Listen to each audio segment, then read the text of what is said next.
Ya pemirsa, mantan Menteri Perdagangan Thomas Trikasih Lembong atau Tom Lembong melaporkan majelis hakim yang memberikan vonis 4,5 tahun penjara ke Mahkamah Agung dan Komisi Yudisial dalam perkara importasi gula. Mahkamah Agung akan menindaklanjuti laporan tersebut.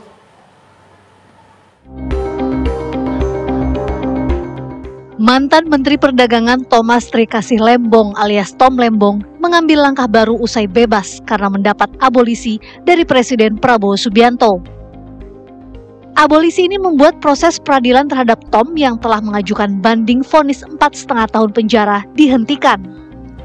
Tom Lembong resmi melaporkan majelis hakim yang menjatuhkan vonis 4,5 tahun penjara kepadanya ke Mahkamah Agung.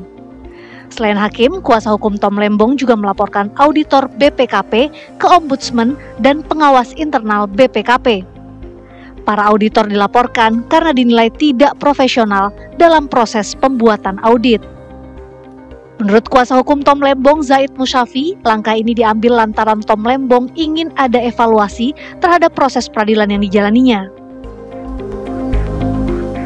Seluruh majelis hakim yang memutus perkara Pak Tom ini karena tidak ada dissenting di situ adalah kita laporkan semuanya tentu. Namun yang menjadi catatan adalah ada salah satu hakim anggota ya yang menurut kami selama proses persidangan itu tidak mengedepankan presumption of innocent. Ya, dia tidak mengedepankan asas itu, tapi mengedepankan asas presumption of guilty. Jadi Pak Tom ini seolah-olah memang orang yang udah bersalah, tinggal dicari aja alat buktinya. Padahal tidak boleh seperti itu proses peradilan, gitu kan. Mahkamah Agung memastikan sudah menerima surat pengaduan dari tim kuasa hukum Tom Lembong. Juru bicara Mahkamah Agung Yanto mengatakan aduan itu terkait dugaan pelanggaran kode etik dan profesionalisme oleh 3 hakim Pengadilan Negeri Jakarta Pusat. Ketiga hakim itu, Hakim Ketua Denny Arsan Fatrika, 2 hakim anggota Alvis Setiawan dan Priwanto Abdullah. Aduan tersebut masih dipelajari Ketua MA untuk menilai apakah perlu dilakukan klarifikasi terhadap pihak-pihak terkait dalam perkara itu.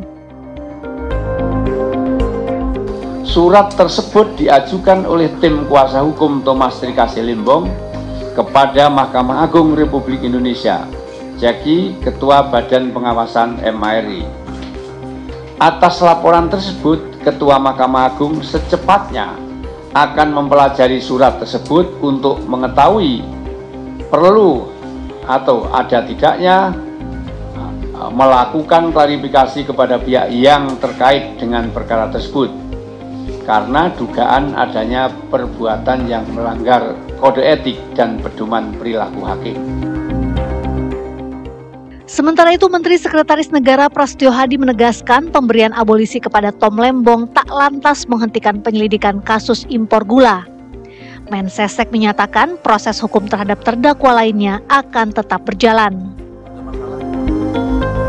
Nanti kita serahkan ke Kementerian Hukum lah untuk mengkaji kalau memang ada permohonan. Belum. Berarti artinya prosesnya masih jalan, masih yang selain Tom Lembong? Tuh iya dong. Pasti dong. Berarti abolisi itu bukan yang peristiwa itunya nggak ada mas? Hanya untuk Tom Lembong, begitu Iya. mas? Hanya untuk beliau. Jadi untuk para terdakwa lainnya proses hukum apa? Ya proses hukum yang lain tetap jalan. Sebelumnya Tom Lembong mendapatkan abolisi dari Presiden Prabowo Subianto. Pemberian abolisi ini merupakan hak prerogatif Presiden. Dengan begitu, proses hukum Tom Lembong dihentikan dan Tom Lembong sendiri resmi bebas dari rutan Cipinang. Tim TV One mengabarkan.